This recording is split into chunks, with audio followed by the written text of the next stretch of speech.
అంటే ఎంత దుర్మార్గంగా ఒక్కసారి ఆలోచించండి. నిన్న మొన్నటి వరకేమో గంజాయి, శీలావతి గంజాయికి రాష్ట్రం ఫేమస్. మొన్నెప్పుడో ముంద్రా పోర్ట్లో 9,000 కోట్ల రూపాయల హెరాయిన్ పట్టివేత, గుజరాత్లో ముంద్రా పోర్ట్లో సీజ్ చేసిన డిఆర్ఐ, విజయవాడలో ఆషీ ట్రేడింగ్ పేరుతో దిగుమతి, ముఖ్యమంత్రి అధికార నివాసం తాడేపల్లి కొంపకి అతి దగ్గరలో ఉన్నటువంటి విజయవాడలో ఆషీ ట్రేడింగ్ కంపెనీ పేరుతో 9,000 కోట్ల రూపాయలు విలువైనటువంటి హెరాయిన్ 2021 సెప్టెంబర్లో ముంద్రా పోర్ట్లో దిగుమతి అయింది. గుర్తుంది కదండి మీకు? ఆ రోజునే అందరం కూడా ఆశ్చర్యపోయాం. ముంద్రా పోర్ట్లో హెరాయిన్ ఏంటి, విజయవాడలో ఉన్నటువంటి ఆషీ ట్రేడింగ్ కంపెనీ పేరుతో అది దిగుమతి అవటం ఏంటని చెప్పి.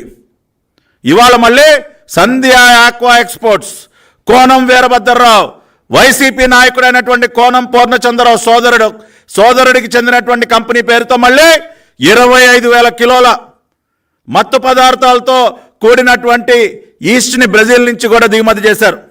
ఎన్నికల తరుణంలో రాష్ట్రానికి భారీగా డ్రగ్స్, అంటే సొమ్ము చేసుకుని రేపు ఎన్నికల్లో ఎలాగో గెలిచే సీన్ లేదు మీకు.